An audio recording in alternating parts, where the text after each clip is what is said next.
Welcome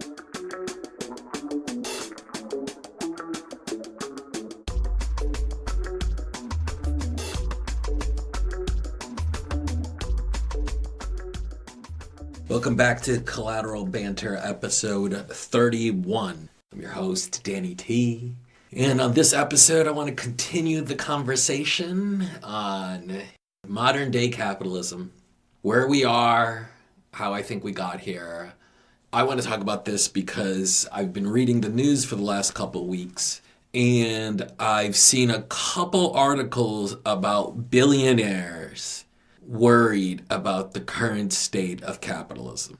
Now, obviously, I think they're worried about that because they own $18 billion or $30 billion, and that's a lot of money. And when you start seeing that economic wealth is concentrated among a very tiny population of Americans, and 60 to 80% of Americans aren't benefiting from the system, it's not surprising that you reach a point where people begin to say, hey, what's that socialist saying? Hey, what's that fascist saying? Hey, what's that authoritarian saying? Hey, that makes a lot of sense. I think we're reaching a point where inequality is growing and reaching levels that we haven't seen since 1929. And the levels currently are going to surpass historic levels of inequality. They're going to surpass what we had in 1929 very soon. And unless there's a new social contract, anything is possible. Anything can happen. And some are worried about a revolution. A revolution. Now, I'm not saying this. You don't have to take my word for it. I'm going to post the links to these articles that I found recently about billionaires worried about the current economic system.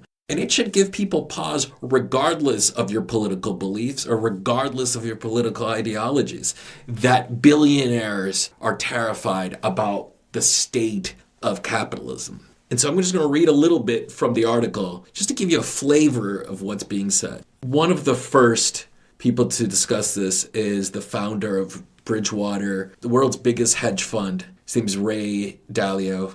And Ray wrote on his LinkedIn page, I believe that all things taken to an extreme can be self-destructive, that everything must evolve or die. This is not true for capitalism.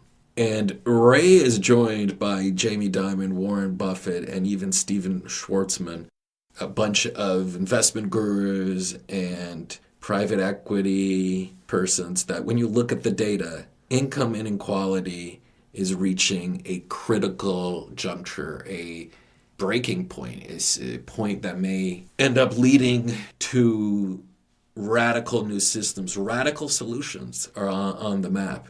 And it's really interesting. In this Guardian article I was reading, I saw that Steven Schwartzman, who they labeled in this article as a private equity's designated villain, he is coming out and saying that the middle class needs a Marshall Plan, one large program that the United States used to help rebuild Western Europe. And that's what he's saying the middle class needs right now. And I'm going to cite here what Ray Dalio has in his 8,000-word LinkedIn account, which I think has caught the attention of quite a few news articles. Here's what he points out. 40% of all Americans would struggle to raise $400 in the event of an emergency. Childhood poverty rate in the United States is now 17.5% and has not meaningfully improved for decades. U.S. scores lower than virtually all developed countries other than Italy and Greece on educational attainment. The U.S. incarceration rate is nearly 5 times the average of other developed countries, 3 times that of emerging countries. And for those at the bottom, 60%, premature deaths are up by 20% since 2000. That is just a quick highlight of economic issues that we face. Okay, here's what Ray Dalio said in his article. So they're quoting his blog post on LinkedIn. The last time that this configuration of influence existed was in the late 1930s when there were great conflicts and economic and political systems were overturned. And the author of this article in The Guardian wrote, "You know things are bad when billionaires reach for Hitler analogies." I'm not laughing, but I do think that's a little funny. So we got here through a process that people are going to be debating for the next 20, 30, 50 years of the exact cause. Even people on the left don't agree. People on the right don't agree the level of how much it was the business cycle that is inherent to capitalism, what is government role in funding and securitizing mortgages and loans. Look, everybody's going to reach out for one thing. Regardless, we are where we are because the economy tanked in 2008. People's savings, homes, essentially the way the system I see it is working is people's wages haven't increased for 30 or 40 years. They've been stagnant. And I am going to explain in a future episode why that is happening. But people don't often answer that. But it's going to take a little bit of time. But there are some interesting ideas out there because rarely do we talk about why that's happening. But essentially what happened is if you look at wages and you look at productivity, how much people are producing, they're growing together.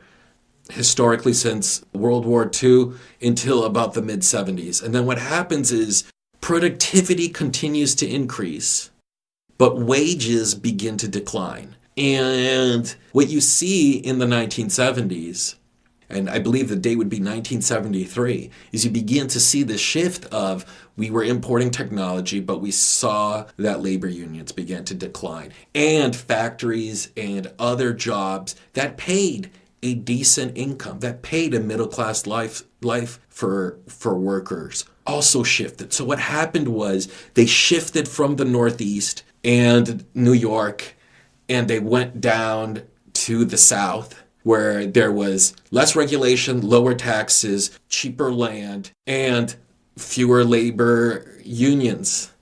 And those that still wanted to make more profits, they shifted production to China and Mexico and other countries, Brazil, South Africa. This isn't to say that these companies, for example, Ford factory wasn't abroad in the 40s and 50s. Of course they were. But in the 70s and especially in the 80s, production began to shift, expand globally. And so that made people very wealthy. People who owned shares, the business owners, the managers, it made a lot of sense to them. You can go shift production. Look, another country doesn't have the environmental regulation, doesn't have, at that time in the 70s, didn't have the labor unions America had. America forgets that I believe in 1953, 25% of the private sector labor force was labor unions. And so that figure, from what I've seen now, has collapsed to single digits. And what they did is demand that some of the income, some of the wealth that the company produced be redistributed to the workers who work in them. That's what the labor unions did. And so you've begun to see that a lot of the gains, as they've shifted production abroad, has gone to the shareholders and to the business owners, to the managers and the executives, and they're wealthy beyond belief, and they want to perpetuate and continue that system. So they've in many ways used their money to go buy the political process, and they've now owned the political system that is the ones who could create the laws, change the regulations in order to create a more equitable field. And now we've expanded the system that began in the 70s and 80s to what I think we've now reached is a critical point, a critical juncture in the way production is done, that people's wages still aren't increasing. Yes, they've gone up, they've ticked up slightly above inflation, what they call real wages, which is the growth in wages over inflation. They've only begun to tick up now, which they did a little bit in the 90s. But the vast majority of wealth oftentimes is to those who own stocks, those who own capital, essentially. Those who own capital are making a killing in this economy. And after the Trump tax cuts, they'll be making more wealth. And what you see is this attempt by, I think, a lot of these billionaires to come to terms and to really understand this process that we're in. However, the solutions they're talking about to this problem are solutions people have been discussing now for 10, 20 years. We need to improve the educational system. We need to empower these low-income neighborhoods, empowerment zones, and invest in those. And I don't think that any of these alone is going to solve the problem, and I think they know it. Maybe if the political system agreed with all of these problems, they could implement them all.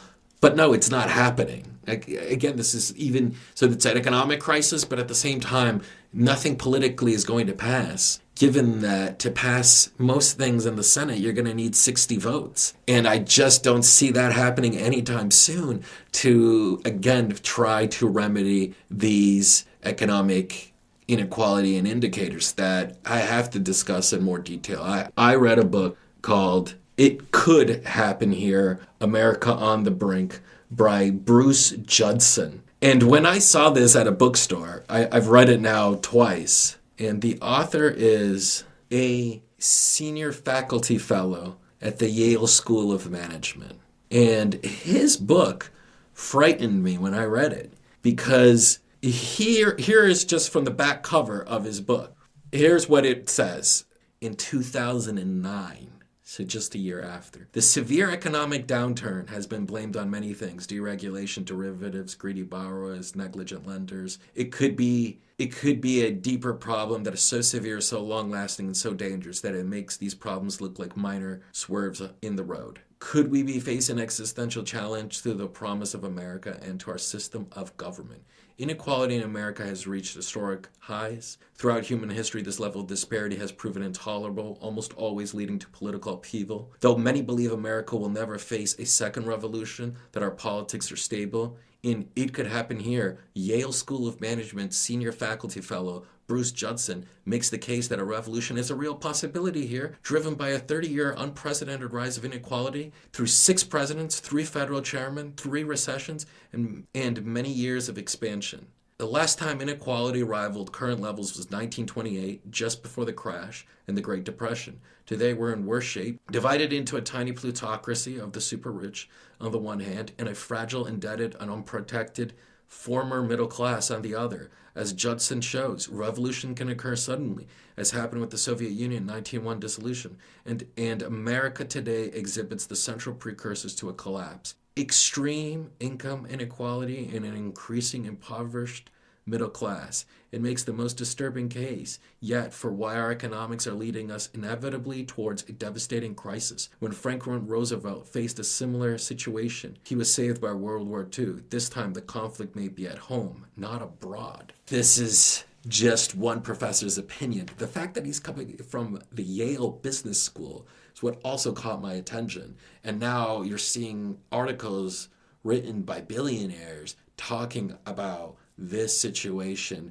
reaching epic and a breaking point. And it's so interesting to also see is that the popularity of both a person like Trump in 2016, but also Bernie Sanders among Democrats. Because when you hear Bernie, the Democrats have talked like this, but they were usually fringe candidates that never made it more than 10, 15, 20% of the Democratic voting base. And now with Bernie Sanders, you see Bernie was competing with Hillary, won many states, and you've now begun to see a shift that this is all from the crisis of 2008 and the fallout from it.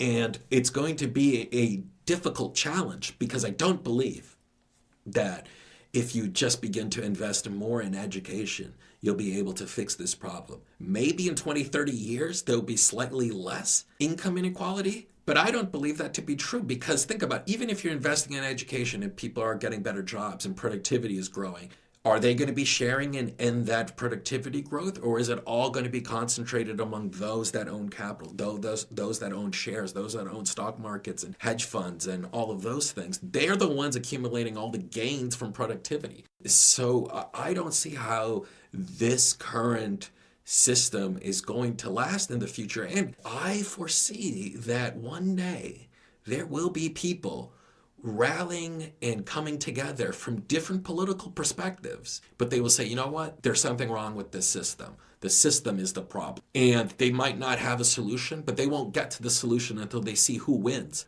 upon the system collapsing on itself. And that's how many people today are beginning to interpret the rise of Trump. So I'm not sure I have the solutions, but I do feel that this is one of the bigger problems that we're facing. It needs to be certainly dealt with in ways we haven't been able to. And given the political system and the political stagnation that we have, people's lives are dependent on how this is resolved. It would be really interesting. I think we're going to see a barometer of this, depending on who the Democrats choose to be their nominee. Will it be somebody more to the left, more on the progressive wing, more of the left wing? And can they capture the activist vote and the votes in the middle against Trump for something new? And so far, it seems like the Democratic establishment is fearful of these candidates because they believe, like in 2016, that if you run a moderate, they will be able to defeat Donald Trump. I'm not so sure that's true. Hillary reined in her most extreme views in hopes that in showing the electorate, look, Trump is too unstable. I believe in the American people, their ability to see that. And then we saw what happened. Trump turned out the base, he turned out his voters, and he won in those critical states in the Midwest. And I'm not sure that somebody like a mainstream candidate, been in the party for a long time, will be able to excite voters and win. So Nancy Pelosi, during an interview, was asked about the progressives in her party and then claimed that she's also a progressive too. Well, she identifies as a progressive. However, this is another idea that I have yet to make sense of, and I don't know how people feel about this. But what is a progressive? And until there's a somewhat of a clear definition of it, anybody can claim to be a progressive if they're a Democrat, right? You can just claim, hey, I'm a progressive. Nancy Pelosi's a progressive, just like Elizabeth Warren. And the key question is, are you a progressive if you support invasions, war? We're talking about that now in either Venezuela or Iran. Does that make you a progressive? Because there has to be basic parameters that say, look, if you believe in these two or three ideas, you're a progressive. If you don't believe in these, you can be a liberal, but you're not a progressive. So in my opinion, in my view, and the way I understand politics, is there are two camps within the Democratic Party. There is the progressive left-wing base, and there is a liberal center-left base. And that's the way I make sense of it. And their key distinguishing characteristic is the Democrats, they tend to believe more in capitalism. They want to be incremental, not more radical change. They want more government spending, but they don't want government to be doing major production in the private economy. So in some ways, the liberals are trying to keep that centrist vote together. And that's been the tension in the party for a long time. I'm not saying anything new. The difference is the scale of which the government is supposed to invest in the economy. So that's the way I distinguish between progressives and liberals. But people, I'm sure, can figure out their own ways. And people can call themselves whatever they want. But to me, it just doesn't make sense.